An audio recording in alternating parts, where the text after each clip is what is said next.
Your time, it's his time, it's Bam's time. Bam's time to shine. Your time to shine too. Yes, you. Hey, check it out, man. Back at it again. Another reaction. Y'all know the drill. Y'all know the deal. We got Lil Boosie Badass, whatever you want to call him. Spent 3.5 years on death row. Obviously, we know about, Boosie's legal situations, everything he done been through, And now we about to react and find out some more information that we didn't know about him, If you know a lot about him, then shit, you don't have to watch this video, but watch it for me because, it kind of helps my channel out. Only if you want to, of course. But let's get it. Let's see what this video is talking about. Like I said, we've been on some rapper shit, so. Lil Boosie is one of the most influential artists from Louisiana. But growing up in the streets of Baton Rouge, Boosie has had many ups and downs throughout his career, including spending almost 4 years on death row for first-degree murder. Let's dive into the career and criminal history of Lil Boosie. Boosie was raised on West Garfield Street in the south side of Baton Rouge, Louisiana. His mom was a school nurse, and his pops was in the streets and also worked as a pastor. Boosie grew up in a rough neighborhood that was full of drugs and violence. As a teenager, he slowly got sucked into... He got a Bible chain on? What is it? Or something, I don't know. Boosie grew up in a rough neighborhood that was full of drugs and violence. As a teenager, he slowly got sucked into the street life and eventually got expelled from school. Damn. So, with basketball out of the picture and school no longer an option, Boosie started hustling to survive. So he used to He always had a dream of being a rapper. He started rapping in the late 90s. His cousin, Young D, plugged him in with another Baton Rouge rapper named CeeLo, who started mentoring him. In 1998, he joined a group called the Concentration Camp, which included CeeLo and also other rappers Young Bleed, Happy Perez, Boo, Max Minnelli, Javon, Lee Time, and Lucky Knuckles. I don't know none of these people, man. It's crazy. He's also one of the most popular. At 17, he released his debut album, Youngest of the Camp, which was a tribute to the crew that helped put him on. The album was a hit and made Boosie a local celebrity. It also gained the attention of other major names in the rap game, including Pimp C from UGK. I know who that is. I've heard of him. I don't know him, but I've heard of him. Entertainment and released his first record on the label, For My Thugs, the following year. That was also the first album where he took the name Lil Boosie, having gone by just Boosie on his first album. In the summer of 2000. Bro, I always called him, I don't know, for the longest, I was really calling him Boosie Badass, you know what I'm saying? Actually saying that full thing, bro. Boosie started collaborating with fellow Baton Rouge rapper Webby for the album Ghetto Stories. I heard of Webby. The duo continued collaborating over the next few years, dropping tapes like Trill Last Mixtape Volume 1 and Gangsta Music.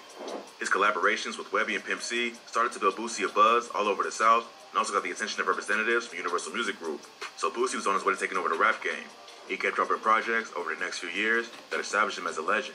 In 2005, he signed a deal with Warner Records and dropped his major label debut, Badass, the following year. Badass. But just as Boosie was starting to gain national recognition, he started going through legal problems that almost ended his career forever.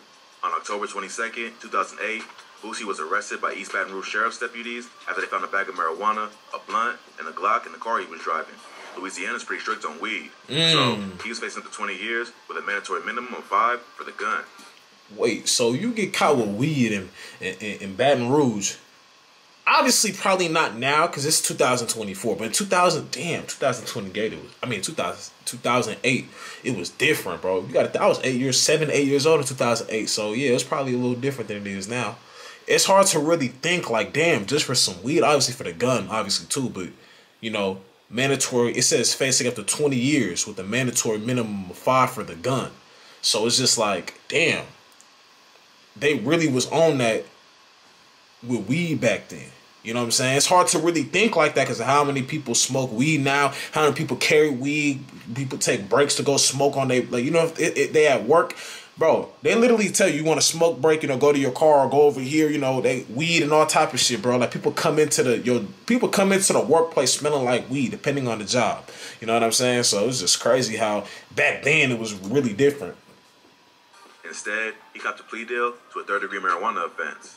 Judge James Moore first gave Boosie a 10-year sentence with all but the first 2 years suspended, which meant he'd only have to serve about a year behind bars with good behavior. Damn. But the judge learned that Boosie violated his probation while awaiting sentencing. So he decided to double his sentence, meaning he'd be sentenced to 4 years with the expectation of serving around 2. Between his plea and sentencing, Boosie was also ordered to be electronically monitored and placed under house arrest. The verdict was handed down on November 10, 2009, and Boosie began his sentence the next day. But not long after that, he got hit with another serious charge that didn't just threaten his freedom, but also his life. On June 17, 2010, Boosie was indicted on first-degree murder charges for the death of Terry Boyd. Boyd was Boosie's baby mama's brother. He got killed on October 21st, 2009, after someone fired a 9mm handgun through the front window of the home. I heard something like this wait, what does it say?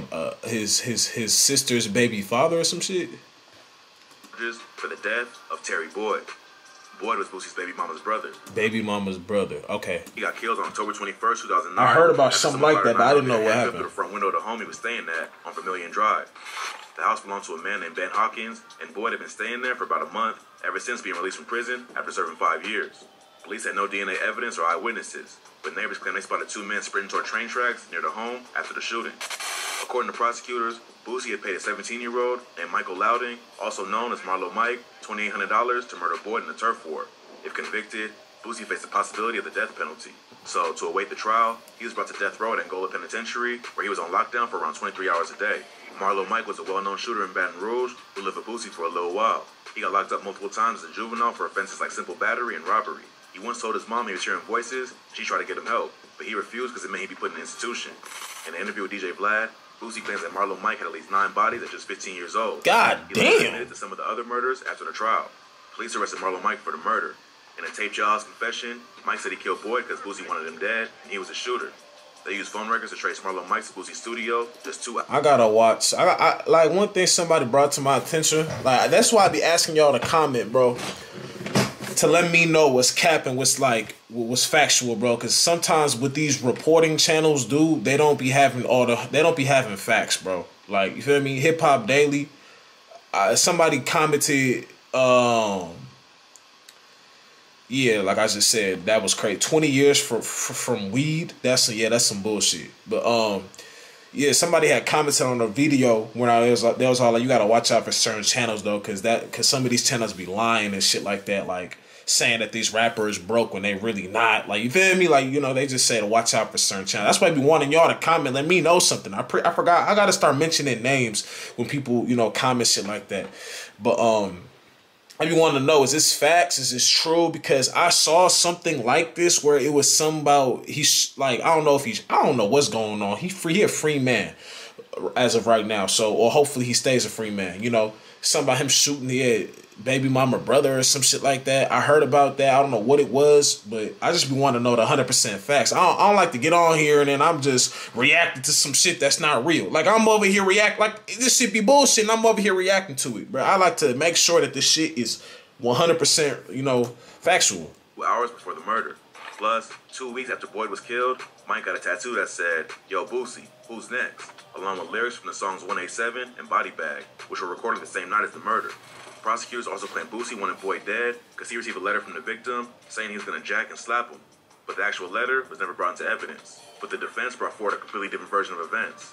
They claim Marlo Mike was a rogue gunman who was possessed by voices that instructed him to kill. Boosie had treated Mike like a son and was even his official guardian at school. But Mike killed Boyd at the instruction of 2 different men, Michael Ghost Judson and Adrian Pittman. According to Boosie's lawyers, Ghost had a long-time grudge against Boyd, who robbed him for $720 just a few weeks before the murder. Ghost was killed on January 1st, 2010, before the trial began. Police found him on the 3300 block of Charles Street with several gunshot wounds and brought him to the hospital where he was later pronounced dead. But what really helped Boosie's case was when Marlo Mike went on stand and took back his statement. He claims the jailhouse confession was false and that he only did it because he was swayed by crooked cops. He said the officers in the jail threatened him with legal injection and said they would arrest his mom and stepdad if he didn't cooperate. He also alleged the confession was coached by prosecutors who claimed Boosie put a $25,000 bounty on his own head. Sergeant Chris Johnson also took a stand. This shit is all over the place. That's what I'm saying. Like, I'm really trying to make sure. And denied making any threats toward Marlo Mike. But I gotta find a Boosie documentary to react to, bro. Him, only his confession was taped. Johnson also denied telling Mike that Boosie had put a hit out on him. But during the confession tape, Mike could be heard saying, "That dude want to kill me? He's getting out now?" Boosie also later claimed that Marlo Mike only told on him because he wanted to keep him behind bars after one of their close friends died. Mike knew what Boosie would do if he was let back out on the streets. So he told on him to keep him locked up for his own protection. But after Boosie has had this like fade. Like this is someone who keeps the same haircut, doesn't change his hairstyle. He's had the same cut. That's tough. He tell the truth and admit that Boosie had nothing to do with the murder. Boosie's baby mama Tori, that's his sister, look, also took a stand and testified that the rapper had nothing to do with the murder and that he and her brother never had any problems. How many single-family houses, single-family homes would it take to equal one multi... But years later, She went on social media and claimed Boosie did have something to do with her brother's death, and that she only testified on his behalf to protect her daughter. Ooh. But without Marlo Mike's testimony and no other evidence tying Boosie to that shit crazy though. Like, it's crazy seeing shit like that. Like, your baby mama's brother is gone, and they put it in on you. I don't know if he actually shot dude. This is all speculation. I don't know if he actually shot bro or not. Feel me? But it just, that shit just be crazy. It's like, I want, like, how do the family reunions be? Cause I see Boosie real like close with his kid. Like I said, you know, I've seen shit with his couple like a daughter recently. Not recently, like probably like last year. This daughter was going back and forth on social media. It was crazy. I was like, bro, this shit is wicked, bro. Like, bro. Seeing this shit, like, y'all should not be going back and forth, like, on social media. This is your daughter, this is your dad. Like, what's going on with y'all? Y'all gotta settle this shit. Y'all gotta get on FaceTime or something. But this is crazy. Prosecutors had a much harder case. What wasn't helping his case was the fact that while locked up, Boosie was also facing some other legal problems. Not long after being indicted for the murder of Terry Boyd, Boosie was also charged with 3 counts of intent to distribute narcotics, including marijuana, codeine, and cocaine. Investigators claim Boosie smuggled drugs into Angola on 2 separate occasions, but his lawyer said his drug convictions in no way prove that he was also connected to the murder. On November 29, 2011, Boosie pled guilty to the drug charges and was sentenced to 8 years in prison. Damn. But a few months later, on May 11, 2012, he was found not guilty of the murder of Terry Boyd. Okay. The jury reached a unanimous verdict after only discussing the case for 10 minutes. But luckily, Boosie's lawyers also managed to get the drug charges dropped as well. They were able to prove that the alleged drug ring was actually a setup. A police informant offered to provide Boosie with codeine syrup in exchange for his help smuggling the drugs into prison. Boosie agreed because he was an admitted codeine addict. So, his lawyers were able to get the drug charges dismissed, and Boosie was released as a free man on March 5th, 2014. Marlo Mike ended up taking the fall for Terry Boyd's murder, and on top of that, he also admitted to carrying out a crime spree that lasted 14 months, leading to the deaths of at least 6 different people. His confessions also led to the indictment of 6 other men from Baton Rouge. Because he was a minor at the time of the murders, Marlo Mike was not eligible for the death penalty. So, they gave him life in prison for the murder of Terry Boyd and wrapped the other cases into that conviction. Damn. One of the most shocking admissions from Marlo Mike was that he was responsible for killing Chris Newsy Jackson, who was an up-and-coming rapper and one of Boosie's longtime rivals. Newsy was killed on February 9th, 2009, after getting shot in the head. Boosie was never charged in connection with the murder, but he was named as a primary suspect after the FBI received information that he had put out a $30,000 hit on his head. The two was beefing before his murder, with Boosie releasing a diss track called What Goes Up Must Come Down. Since being released from prison, Boosie has mostly stayed out of trouble with the law and focused on his music career. But back in April 2019, he got arrested again for possession of a firearm during the commission of a crime, possession of Schedule 1 narcotics, failure to maintain a lane, and possession of marijuana. He was in Newnan, Georgia, with a co-defendant named Antonio Allen. Police officers say that they noticed a white Dodge Challenger swerving in and out of his lane. When they pulled the car over, they smelled weed, so they decided to search the car. During the search, they found 11 grams of marijuana, a loaded 9mm handgun, a bag full of cash, and a dab pen. Boosie also admitted to talking on the phone while driving and told police that Allen was his bodyguard. The police determined that the car was a rental from Florida, but was not registered to either Boosie or Allen, so both men were arrested and hit with gun and drug charges. Luckily, Boosie was already off probation for his previous drug convictions. So, in February 2020, he pled guilty to the charges and was sentenced to 6 months of probation and a $1,000 fine. Since then, he stayed out of trouble with the law. Instead, he's focused his attention. I'm gonna tell you this right now. Boosie is he a person who like he beat cancer. I heard he beat cancer. I hate cancer, man. I you know, anybody fighting cancer, man, keep fighting, man. You know, it's crazy. I hate it, man. You know, God has shown Boosie a lot of mercy. You know what I'm saying? Beating cancer. I remember I saw something where he said it was on a Breakfast Club. They were taking like I guess hella long for his operation or something. He's like, I got $90,000 to give y'all right now. He said I might be dead by the time y'all try to finally, you feel me, work on this operation or chemo or whatever. And he's like, it's crazy what happens when you don't have any money. But Boosie, God has allowed you to beat cancer, get out of jail, all this stuff, bro. Don't take advantage of what God has given you, man. Feel me?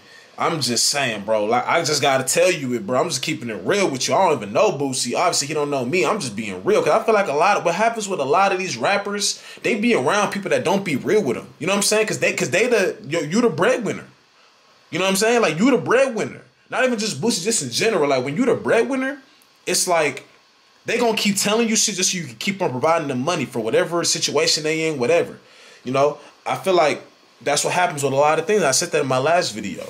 So, Boosie, and I can tell this video because he did get into some more shit. This is 2 years ago. He did get into some shit recently. He just got out, not out of jail, but the judge just dropped some shit that happened with him. Bro, Boosie, God has been your God's son. So please don't take advantage of it, bro. Please don't take advantage of it. Stay off. Just work. Just keep working, bro. Just keep doing what you're doing. On beefing with Lil Nas X and the CEO of Instagram for constantly deleting his account. His account is constantly getting deleted. Will always be a legend in deleted. the rap game. He's had a crazy career full of ups and downs, but has always stayed true to himself, which is what's helped him stay relevant for all these years. Facts. Anyways, man, if y'all like this video, make sure to subscribe to the channel if you're new. Rest in peace to Kari. X my grandma. Smash that like button, and I'm gone.